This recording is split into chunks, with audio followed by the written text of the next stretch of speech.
It's pretty obvious to know that we are the largest organic grower, certified organic grower, because I get this cross about people about saying they're organic and, well, are you certified by CCOF? And they go, no.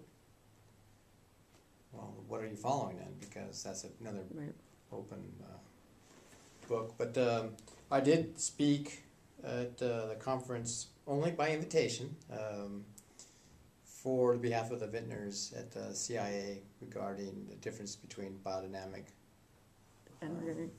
organic, and then sustainable farming. And then I was brought over to Hawaii, which was nice, to talk to the managers of the Ritz-Carlton, because they were going to do a lot more organic menus and wine pairings.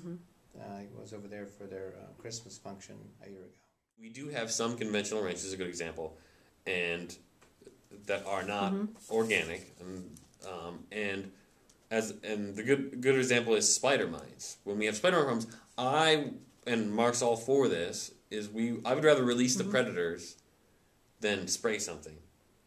Even if I, on a conventional ranch, I could if I wanted to spray something, because it's cheaper and it works. If I spray something that's possibly harmful, I mean, yeah, the material, it's gonna work, but why would I do that? I mean, it doesn't make any sense. But a lot of people say, "Whoa, that's just crazy. That's weird. Like, what? You're risking property or value or whatever."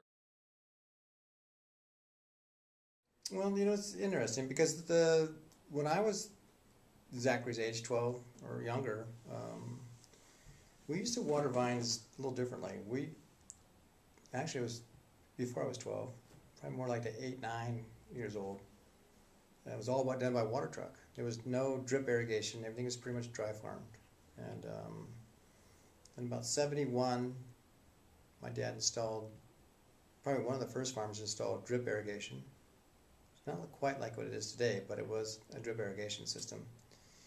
And I don't think anybody really realized how to use it. It was one of those things, again, you put some on, and that looked, got results, well, more must be better. And so you put on more, and then more fertilizer, and pretty soon the vines got way too big. And things have changed since then, of course. There's more deficit irrigation practices for wine quality. Most is really the end result, what comes out of the bottle. And, tapering back on fertilizers has been another big key.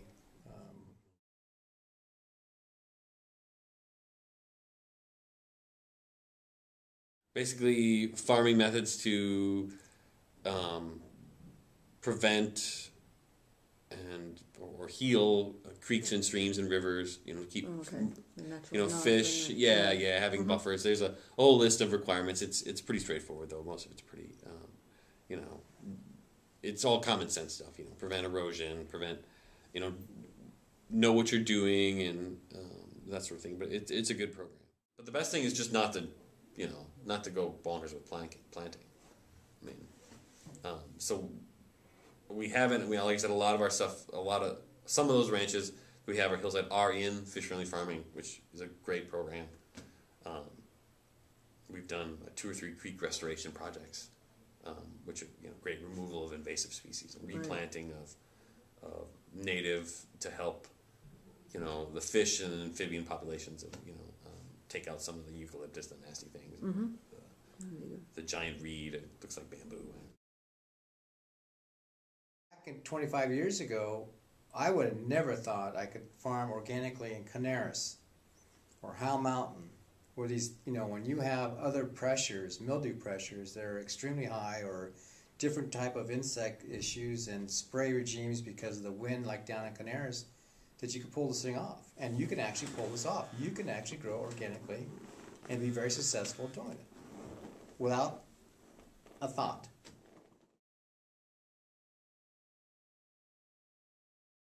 You are locked in a box and have no windows and doors, and you have to make it work. Otherwise, you're 3 years out. When CCUF says you're out for 3 years because you stepped over the line and you used a conventional material, you work really hard to stay inside that box. Because it took you 3 years to get into the box. I gotta wait. Yeah. And so what I'm getting at is that the pressure's on. So it's not like, well, I'm gonna just get this on so I can go play golf this afternoon. You work harder to achieve your goals, and that's, to me, it's always been farming.